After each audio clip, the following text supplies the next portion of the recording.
mete garra y pide más. Las pibas pisan la cancha, hay un golazo para gritar. De acá las vamos a bancar, la lucha es tendencia. Hacemos ruido por el fútbol femenino profesional.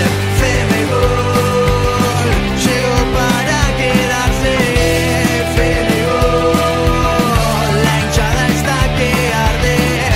Femegol llegó para quedarse. Y bienvenidas a todas y todos a este nuevo programa de Femegol, a una nueva edición de Entretiempo. Para cortar la semana, los días miércoles vamos a tener un entrevistado, una entrevistada con nosotros acá desde nuestras casas.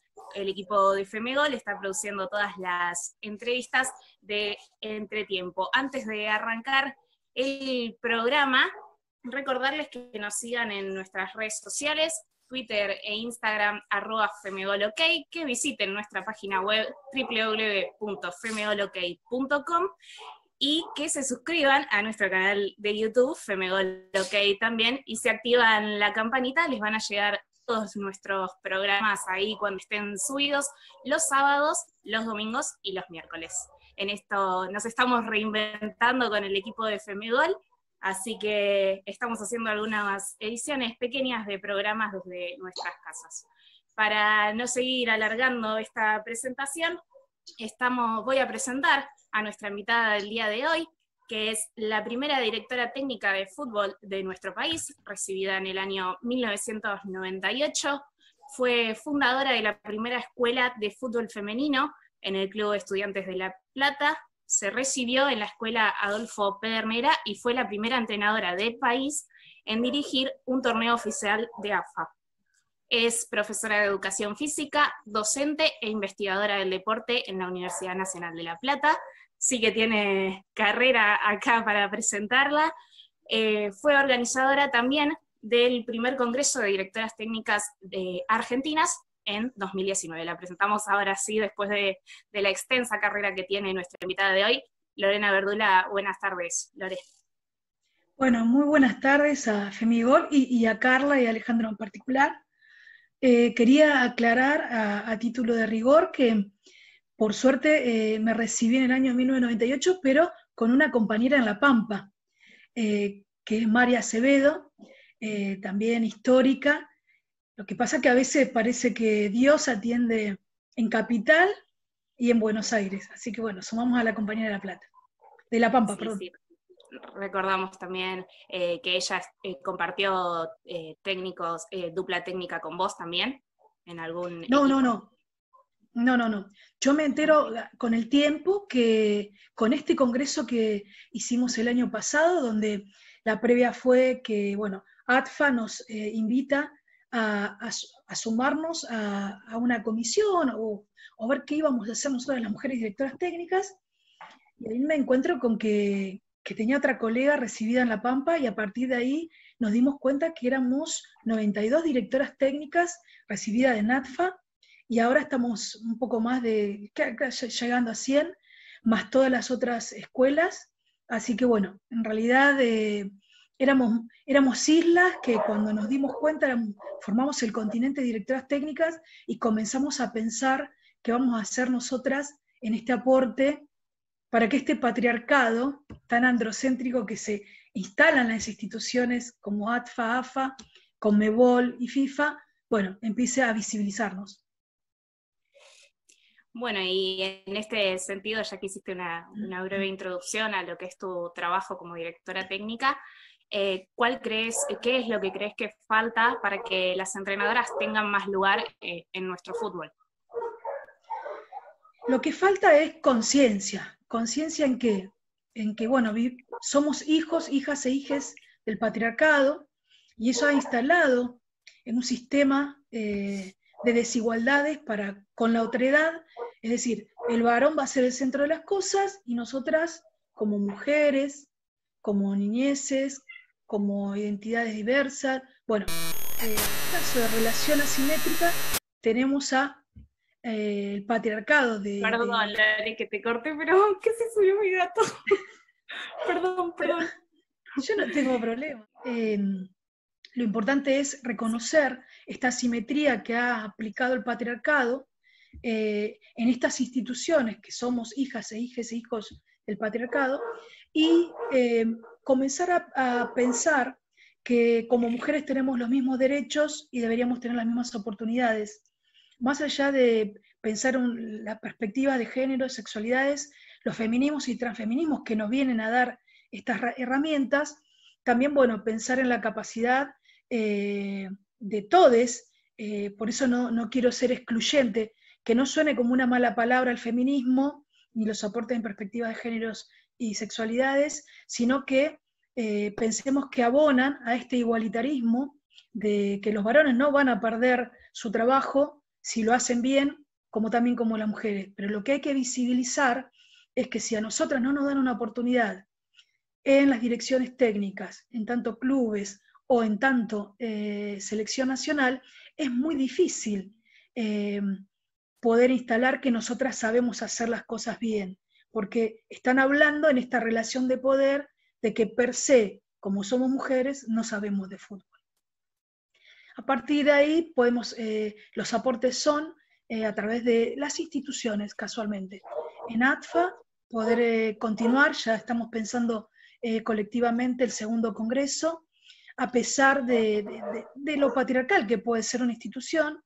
En AFA, pensar a través de Mara Gómez, mi representada no hegemónica, yo digo que soy representante no hegemónica, Mara Gómez, pensar la relación que podemos entablar con la Secretaría de Equidad y Género y el mismo Tapia, en construir la conciencia de que si él se autodenominó presidente del género y la diversidad, bueno, ahora va a tener que atender a estas realidades y que también al ser hijo del patriarcado hay que sentarlo, explicarle. Ahora tiene una secretaría a través de congéneres y no congéneres que van a estar, están haciendo un relevamiento del observatorio y que también proponen esto, que la Defensoría del Pueblo nos ha dado, y tenemos un espacio ahí para decir, bueno, las mujeres y la diversidad, las mujeres en plural, ¿no? Y el varón no hegemónico tiene un espacio para encontrarse desde sus derechos y oportunidades. Entonces, bueno, seguimos capacitándonos, tenemos que seguir, no solamente pensarnos en seguir leyendo y pensando a la mujer dentro del deporte, porque hoy podemos pensar en la preparación física y decirle a nuestro preparador o nuestra preparadora física, che, fíjate en el ciclo menstrual, porque yo mujer sé que cuando fui jugadora no la pasé bien, o la pasé bien y me subestimaron que no podía hacer nada. Hoy tenemos algunas investigaciones que están dando cuenta del rendimiento deportivo, y así podemos seguir con, digamos, con categorías sociales, por un lado de construirlas para pensarlas no desde el estereotipo y el prejuicio, sino en las realidades concretas, como por ejemplo que las mujeres jugamos al fútbol. Y a partir de ahí, bueno, pensar los ciclos menstruales, poder pensar la maternidad, la anticoncepción. Entonces, el fútbol es uno solo, esto nos queda claro, porque desde la lógica interna del deporte, la técnica, la táctica, la estrategia, la preparación física, la cuestión psicológica, emocional, es lo mismo, pero los cuerpos tienen particularidades fisiológicas, anatómicas, que nos hacen atender a otras cuestiones, pero no de una mirada biologicista, desde la medicina, sino de una mirada práctica. El ciclo menstrual no se puede negar. Si yo tengo una mirada biologicista, voy a decir, las que menstruan son las mujeres, el cuerpo femenino. Y yo te digo, pará.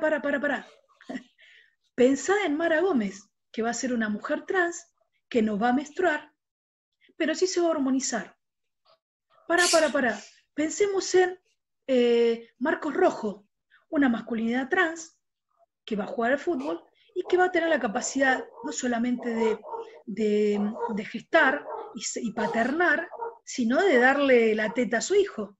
Entonces, esto es lo que tenemos que deconstruir, corrernos del paradigma biologicista, binario, para empezar a deconstruir y reconstruir miradas que atiendan las realidades sociales, porque el devenir social no se puede parar, no se puede parar. Por eso también tenemos que pensar en desbinarizar los reglamentos. Pero ¿cómo lo vamos a desbinarizar? Si yo, profe de educación física, me encuentro con colegas que enseñan a las mujeres por un lado y a los varones por otro. Bueno, todas estas deudas que tenemos sociales, desde la educación física, desde los deportes propiamente de las instituciones, son las que venimos a tensionar con estas teorías feministas, que bueno, interpelan al patriarcado, que le ha sido tan cómodo pensar en dos baldosas, como dice Gabriela Mansilla, la mamá de la primera niñez trans, que es tan cómodo eso que, bueno, si no es esto es lo otro, y se terminan los problemas. Claro. Bueno, y para seguir un poco en la línea de la desigualdad, ¿en qué momentos de toda tu carrera has sentido esta desigualdad fuerte y por qué crees que fue así? Y son muchísimas, en tanto. Tuve que ir a la escuela fui a la escuela de Subeldía y me dijeron, tenés que ser exjugador, tenés que ser varón, y yo me miraba y decía, tengo boobies, tengo vagina, tengo vulva, a ver, soy mujer, me estás tomando el pelo. No, pero tenés que haber sido jugador también. Y le digo, vos me estás pidiendo algo que en la Argentina, pensemos en 1997, en la Argentina no existe el fútbol profesional. Esa fue la primera, la accesibilidad al saber, ¿sí? El conocimiento es transgresor más en la mujer, dijo Sor Juana, pero en 1669.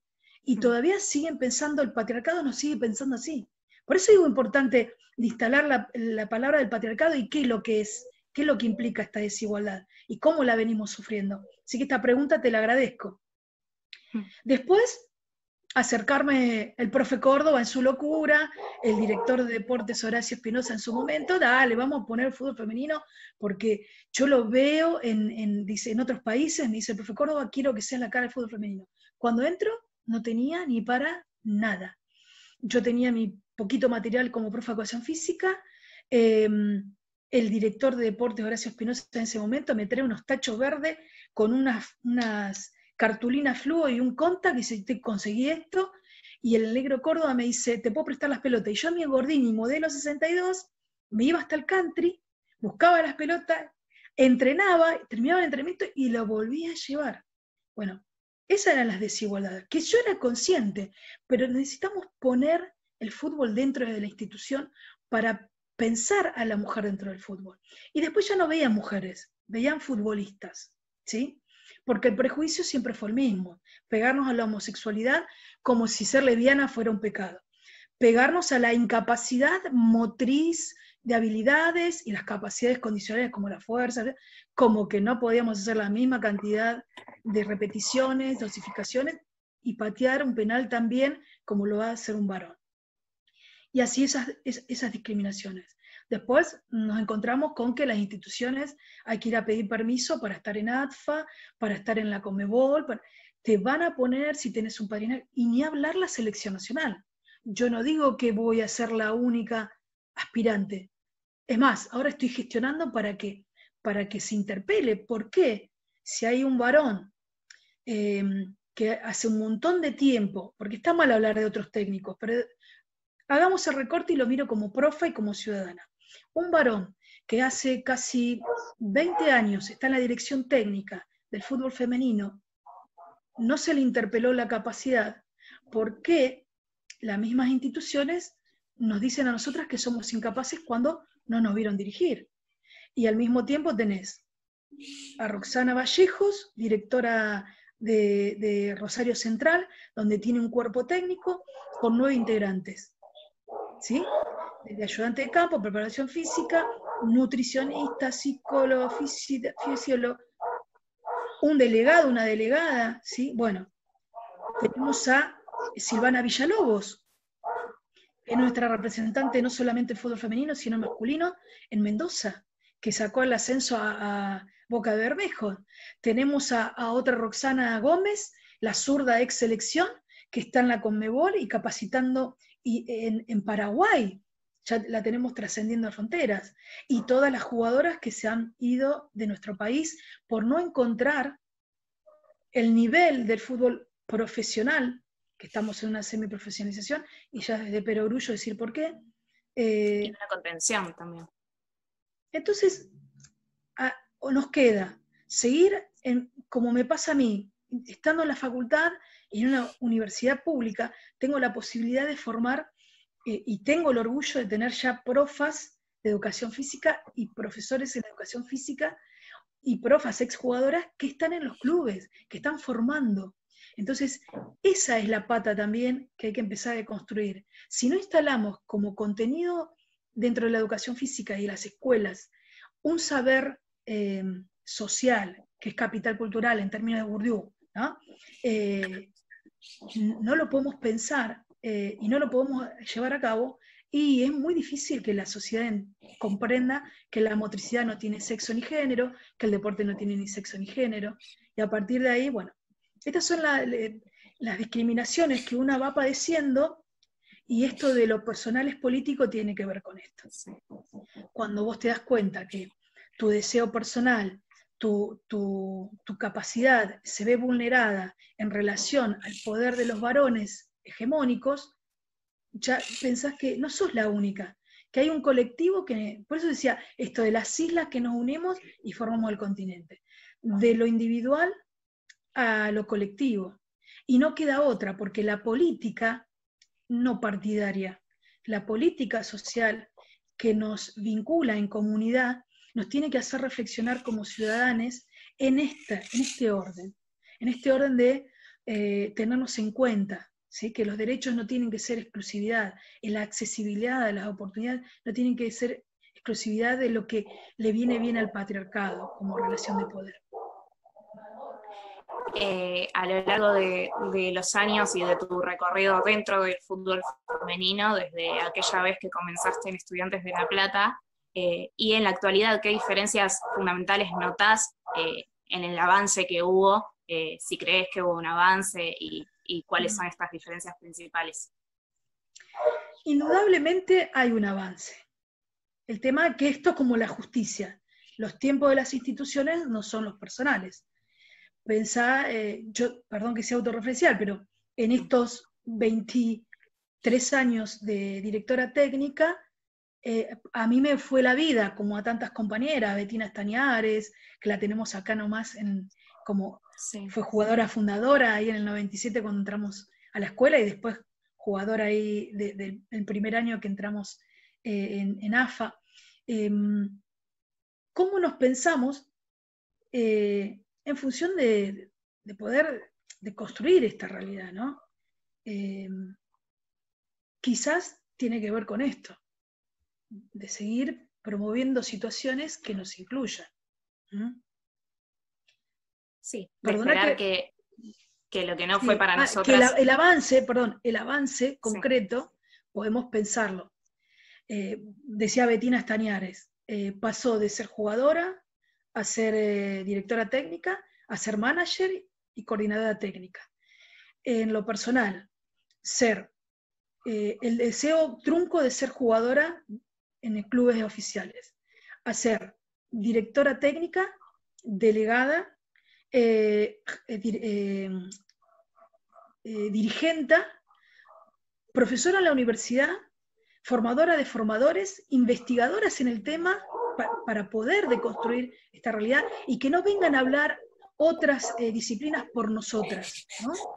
Y así podemos ver cómo todas tuvimos que hacer un montón de roles cuando el varón firma el contrato y se pone, salvo el maestro Bielsa, que tiene una concepción de profe, de ir a promover, digamos, en vez de dar pescado, enseñar a pescar. Tomar una institución, como hicimos las mujeres, de poder pensar, primero, la construcción del espacio, garantizar los recursos para poder desarrollarlo. El problema que tiene el fútbol masculino, que quiere rebotar en el fútbol femenino, es, por ejemplo, Villa San Carlos, que tiene nada de recursos y no le interesa generar recursos. Hay que enseñarle a Villa San Carlos a generar recursos, porque si no se va a ir a la B, y de la B se disuelve el fútbol femenino. ¿Y quiénes son los que nos gestionaron? Los dirigentes. Casualmente son todos varones. Entonces, en esta comodidad, vuelvo, del patriarcado, ¿cómo hacemos para poder enseñarles que hay que generar, hay que diagnosticar las herramientas y generar los recursos. Y esto es para toda la sociedad, ¿sí? Y estar atentos, atentas a que esto es posible. Entonces, ¿cómo podemos pensarlo? Colectivamente. No podemos ir a buscar que el otro me traiga las soluciones, ¿sí? Pero tenemos que estar abiertos a que trabajar y no contar los huevos de la gallina. Porque como los dirigentes en el fútbol femenino han contado los huevos de la gallina, no se preocuparon ni se ocuparon en generar el espacio adecuado para que esto se desarrolle. Ahora, yéndonos concretamente a la evolución, sí, tenemos no solamente ATFA como sindicato, no solamente jugadores agremiados que le hacen los análisis precompetitivos, compartimos los mismos derechos que nuestros compañeros en tanto directores técnicos y jugadores, que es desigual, sí, porque un contrato de una directora técnica es el de la C, el mínimo, cuando un técnico varón en la primera cobra fortunas. Las jugadoras les pasa lo mismo, y así podemos continuar con los diferentes roles. Pero sí, ya estamos dentro de las instituciones, y es un proceso largo, porque es sociocultural, histórico, pero creemos que tenemos las normativas que van a ser nuestra herramienta para cambiar esa realidad. Hacernos cargo y conocerla, porque muchas no la conocen. Las jugadoras ceden espacio, ceden de su sueldo para pagarle a los cuerpos técnicos, porque no conocen sus derechos. Y también hay una comodidad inconsciente de esta relación amo y esclavo, opresores y oprimidos. ¿Viste? El amo sabe que necesita el esclavo y el esclavo sabe que necesita el amo. Entonces así estamos bien y no nos hacemos problema, pero por lo menos hacemos más o menos lo que nos gusta. Pero en esa relación de amo y esclavo, y esclavas en esta situación de fútbol femenino, nos damos cuenta que hay una relación totalmente en la cuestión económica, en la cuestión de salud, en la cuestión de accesibilidad. Pero bueno, esto se deconstruye cuando tengamos formación, apliquemos la ley Micaela en los clubes, seamos conscientes de las perspectivas de género y sexualidad, de los aportes que nos traen, pensar un feminismo en plural y transfeminismos. Y esto no es mala palabra, esto nos viene a traer conceptos claros para bajar a la realidad. Y sobre todo amorosidad, abrazarnos, pensarnos en nuestra edad, dice Marlene Guayar. Salir de lo individual, salir del yo, que no me dejan, yo que soy la primera, al otro que no me deja, al otro que es un machirulo. Bueno, vení, yo te invito al mismo equipo.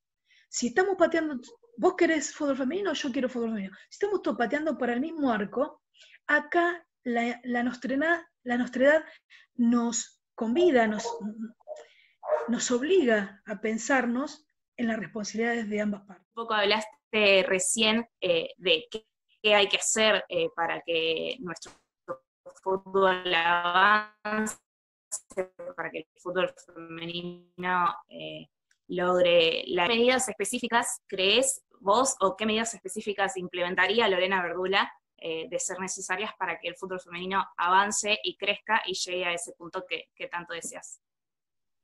Vos sabés que eso tiene precio.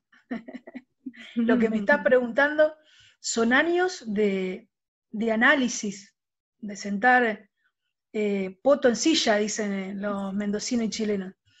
Y esto es lo que me vengo preguntando desde que me dijeron que no en el fútbol.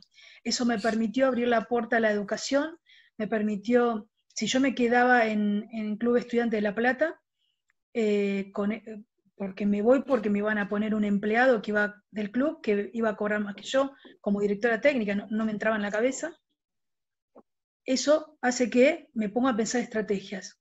Las estrategias son instalar la perspectiva de género y sexualidades en todas las instituciones deportivas, que sea una herramienta del Estado, de los 3 estados, municipales, provinciales y nacionales.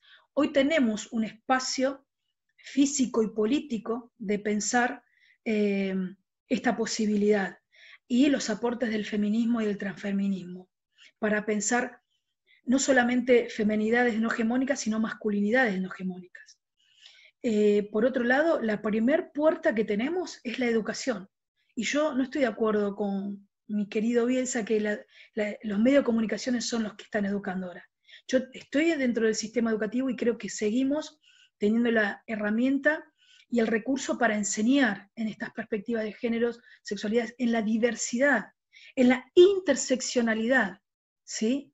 Porque ser pobre, ser negra, ser o negro, ser disca, tener algún tipo de religión, hace que pongamos en tensión estas posibilidades de accesibilidad a la educación. Esta educación tiene que estar instalada en las escuelas. Yo no puedo seguir negando que la motricidad no tiene ni sexo ni género. Yo profe y profa de educación física. Yo dirección de educación física de la provincia y de la nación. La educación física tiene que ser no binaria. No tiene que ser más una educación física patriarcal.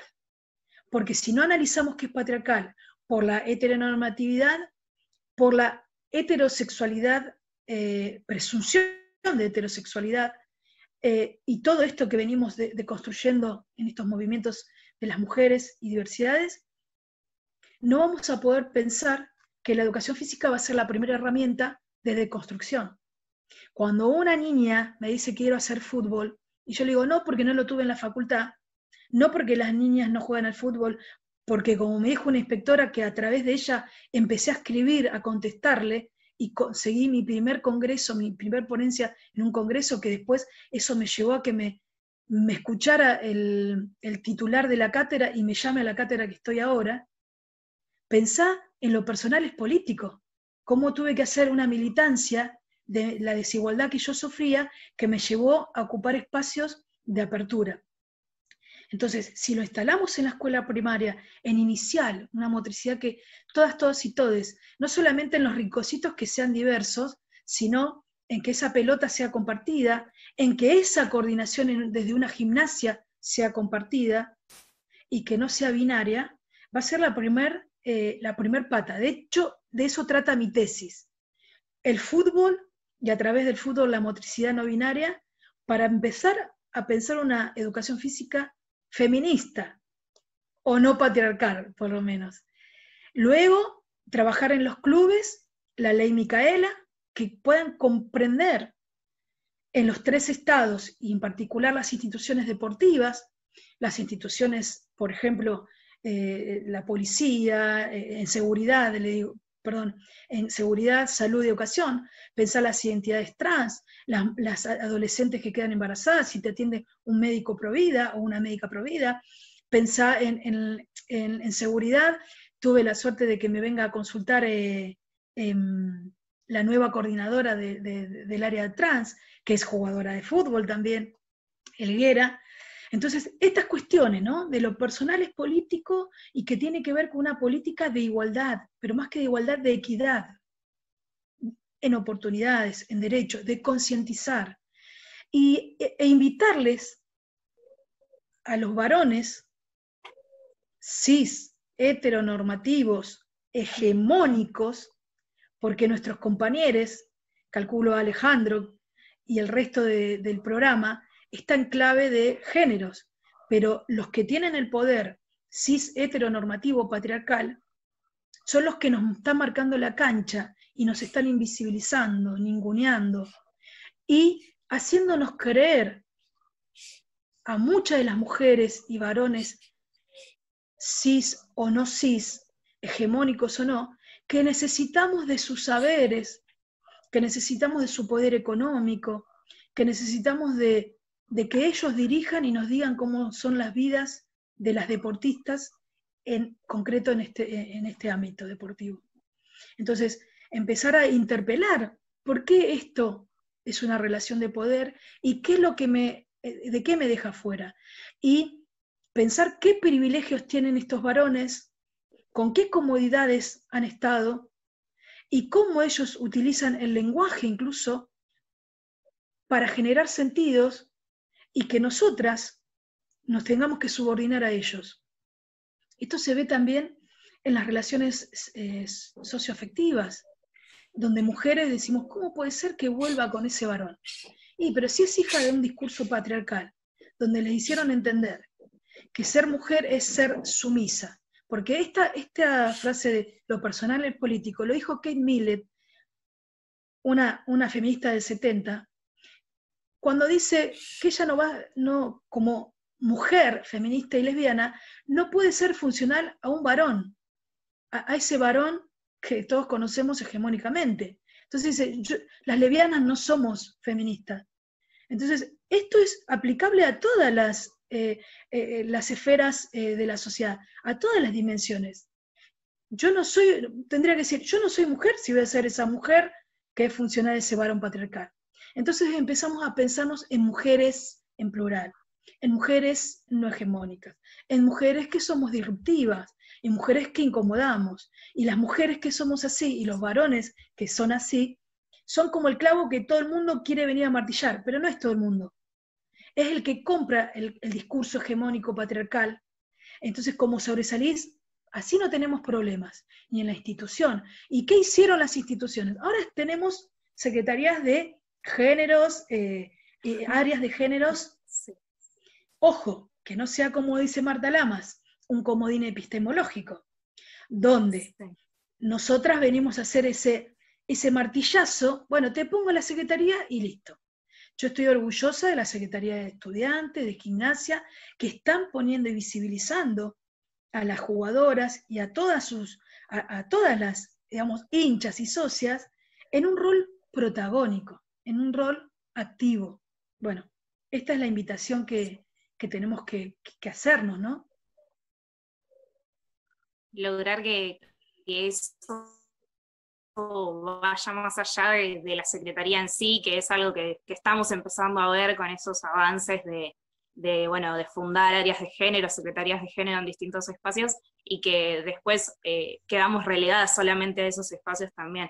Creo que es otra de las discusiones que se nos viene. Lo quería agregar ahí a este que me dejaste picando a lo último. Antes de continuar con la entrevista, le recordamos a todos y todas los que están viendo este programa, Entretiempo, una nueva sección de Femegol TV, y recordarles que nos sigan en nuestras redes sociales, Twitter e Instagram, @femegolok, y que se suscriban a nuestro canal de YouTube para poder ver los días sábados El Picadito, el noticiero de Femegol, con las noticias semanales de todos los equipos de la región platense, y 3 más los días domingos, que va a ser alguna charla, debate que vamos a tener con el equipo de Femegol.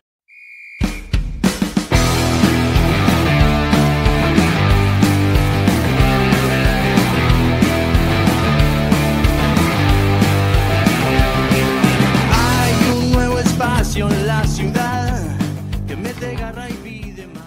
Seguimos en Entretiempo, un programa, una charla distendida a mitad de semana de Femegol TV, en esta nueva sección que empezamos a organizar desde nuestras casas. Seguimos con Lorena Verdula, estamos teniendo una charla muy interesante sobre su trabajo adentro del fútbol, del deporte, de la educación física. Ahora, para sacarte un poco de lo colectivo, quizás, aunque sabemos que estás muy prendida en la lucha colectiva, traerte un poco más a lo personal, consultarte cuál fue para vos tu mayor logro adentro de una cancha. Fundar la escuela en Estudiantes de La Plata, sin duda. Y el segundo campeonato sería entrar a Primera División. Si bien hice 2 cosas mal: entrar en un momento que no estábamos preparadas y después querer salir, cuento las buenas y las malas, fue el punto de inflexión. Y otra de las cuestiones que yo las veo como un campeonato es esto, poder instalarlo en la facultad y tener futuras directoras técnicas profas, pensar y bueno, estar acompañando a Mara Gómez como una identidad trans dentro del fútbol argentino, para poder desbinarizar los reglamentos. Bueno, estos son mis campeonatos, y yo creo que hay que empezar a pensar eso, yo le digo a Mara, y a mis estudiantes, ¿no? Yo voy a decir lo que no está escrito en los libros. Tenemos la obligación de reescribir, empezar a escribir otras cuestiones, de pensar a pensar desde otros lugares.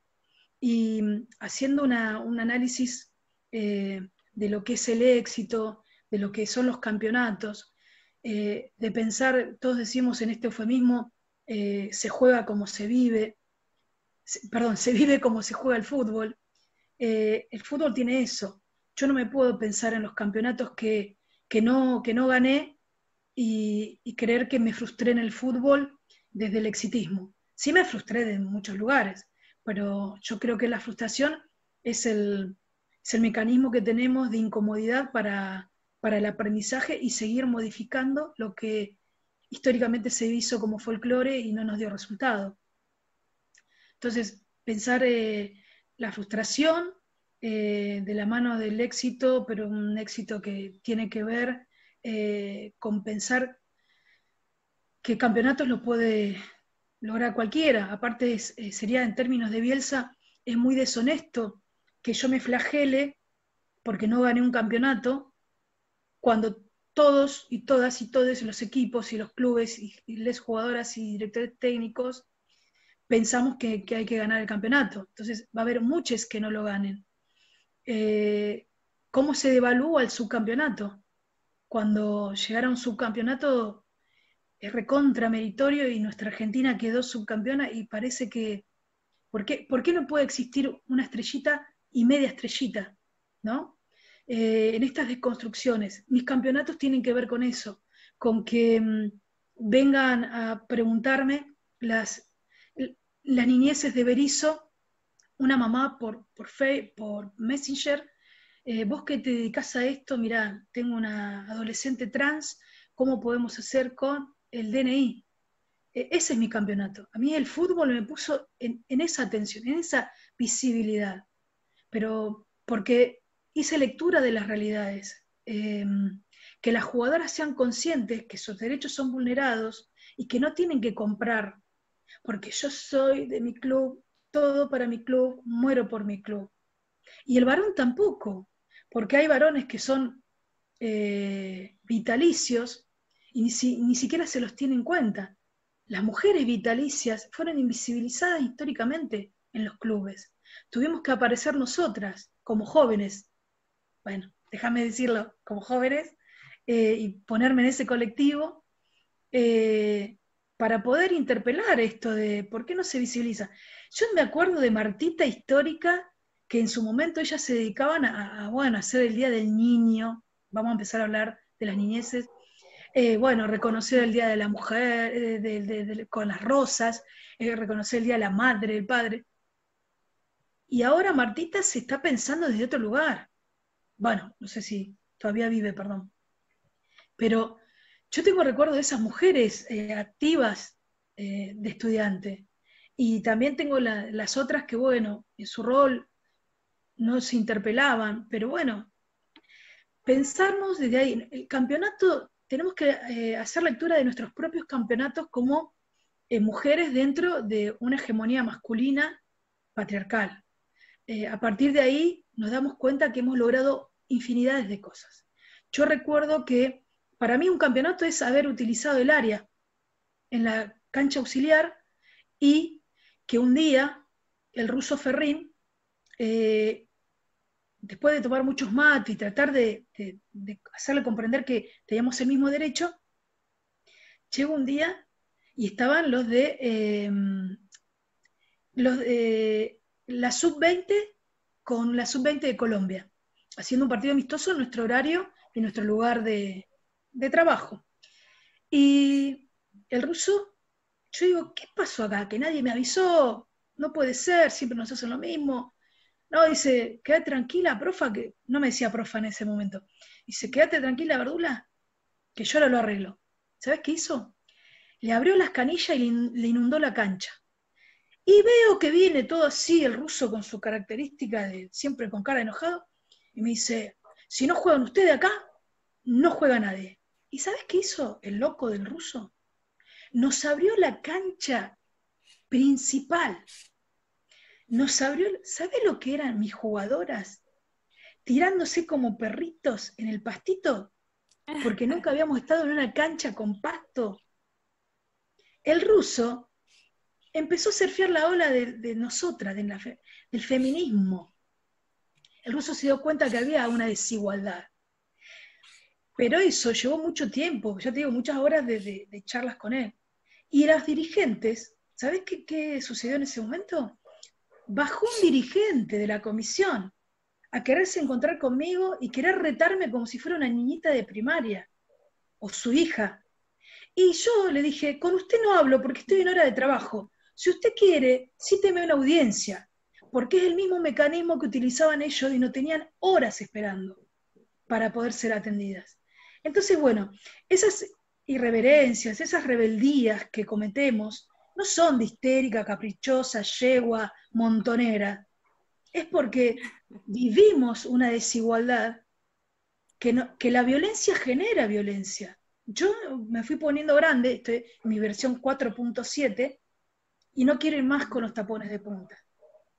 Quiero ir con los fundamentos, con la claridad conceptual y con la claridad de que tenemos derechos e igualdades y que a partir de ahí podemos empezar a pensarnos desde otro lugar. No hay que pedir permiso, somos mujeres que estamos preparadas para bueno, intelectualmente.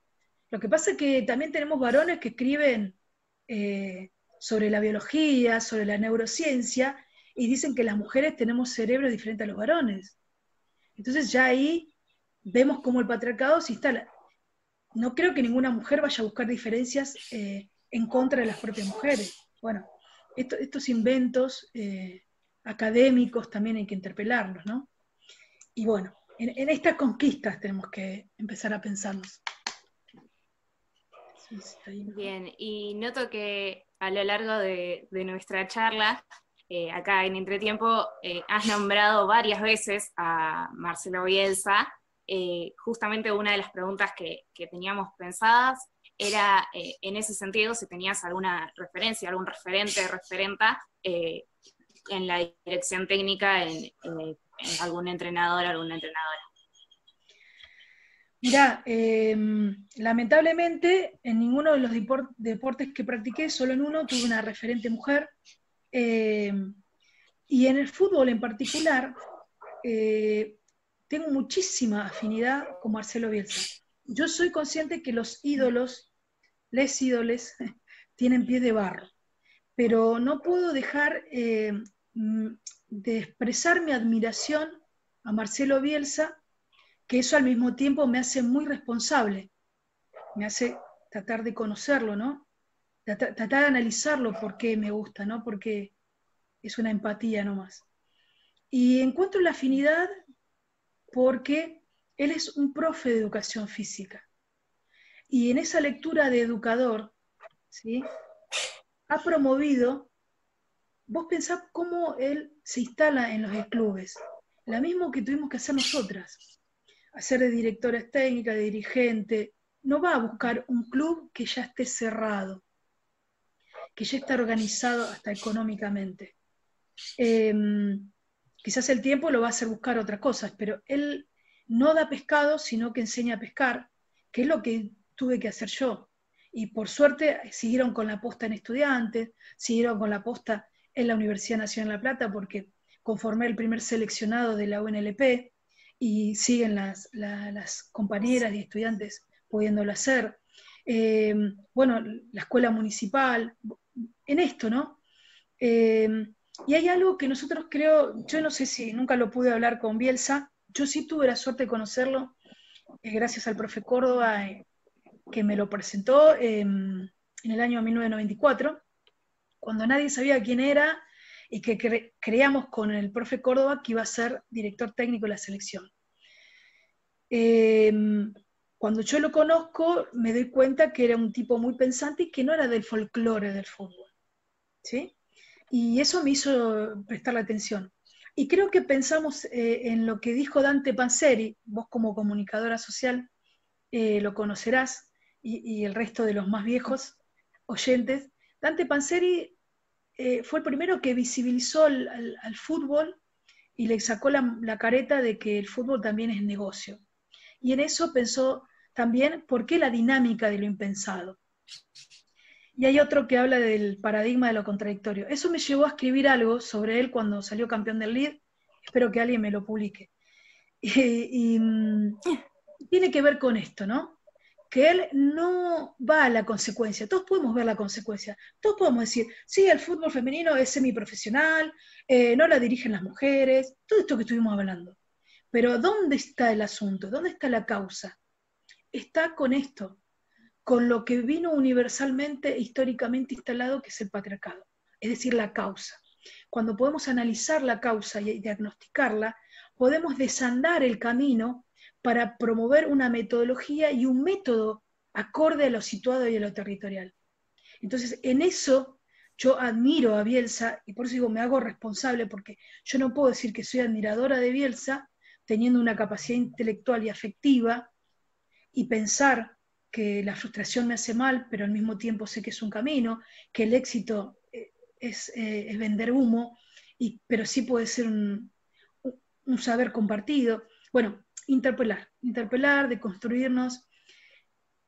Bielsa, se dice que ser inteligente es hacer de lo fácil fácil y de lo difícil fácil.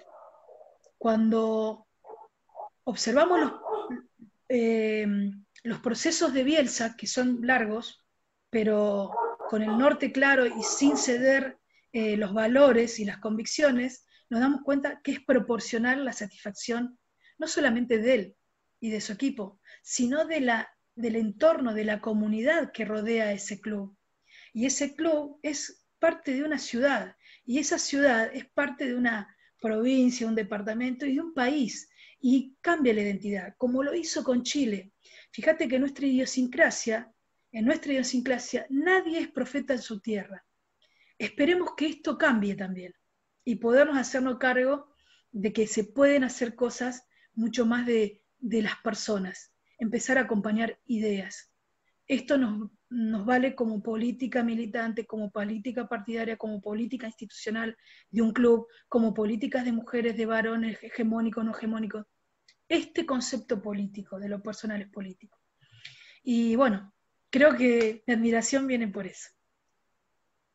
Bien, y adentro de la cancha, cuando llega el momento de dirigir, vos, Lorena Verdula, cómo juega tu equipo, cómo es la preparación de tu equipo, y con esta ya te vamos dejando la tarde libre, cómo juega un equipo de Lorena Verdula.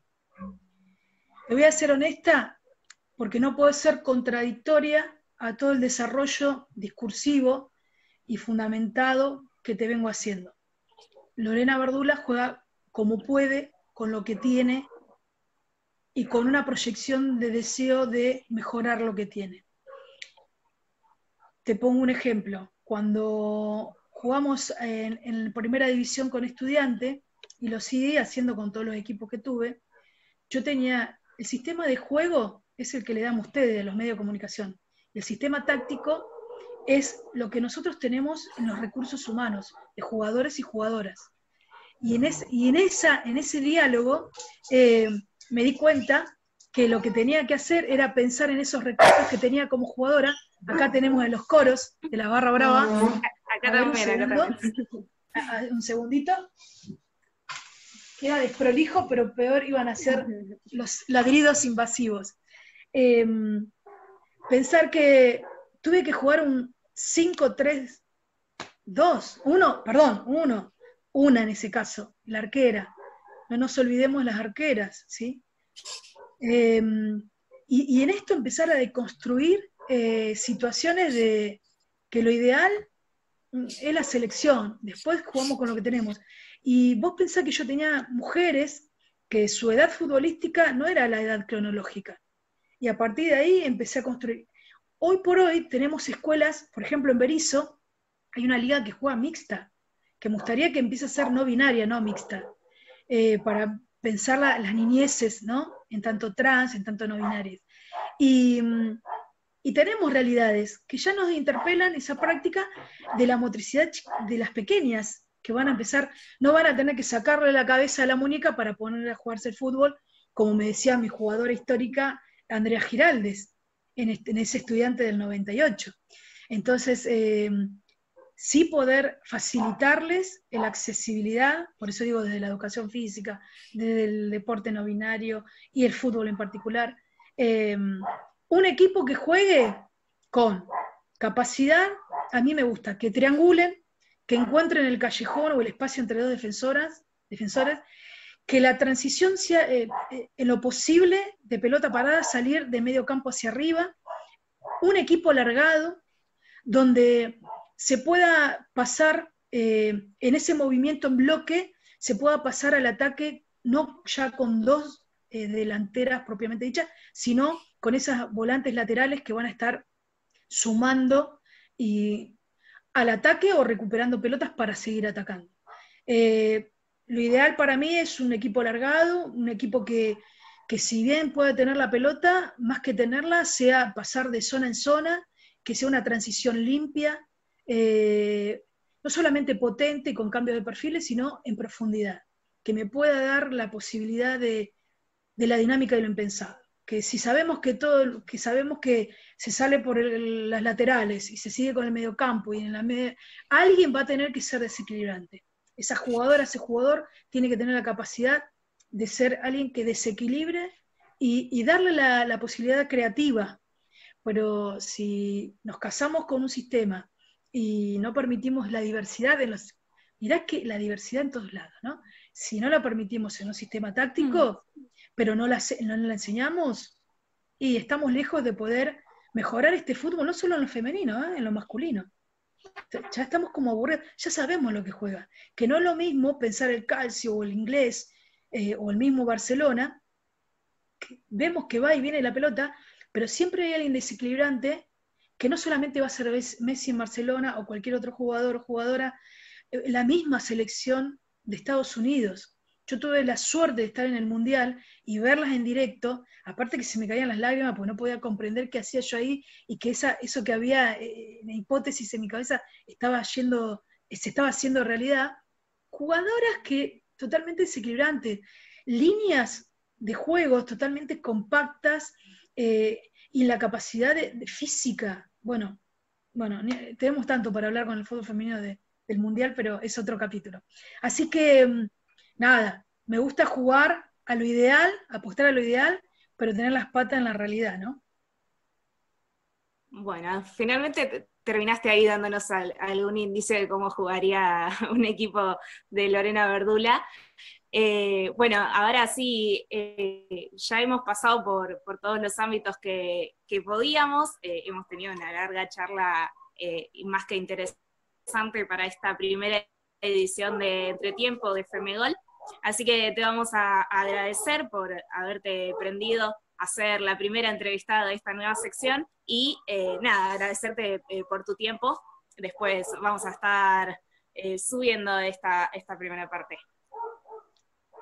Muchísimas gracias a ustedes por pensar en mi persona, pero más que en mi persona, invito a pensar en mis ideas compartidas, en nuestras ideas. La nostredad de Marlene Guayar, salir del individualismo y de la otredad para que nos pensemos en que todos, todas y todes podemos ser parte de este hermoso rompecabezas para sumar al fútbol femenino, feminista y no binario.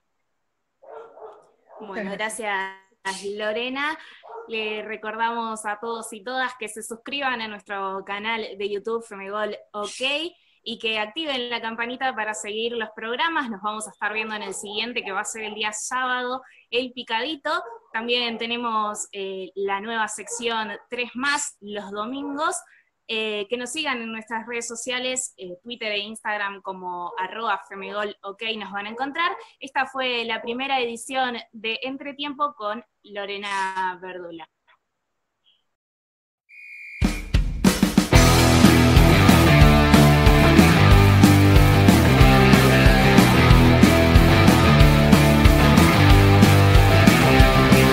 Hay un nuevo espacio en la ciudad que mete garra y pide más. Las pibas pisan la cancha, hay un golazo para gritar. De acá las vamos a bancar, la lucha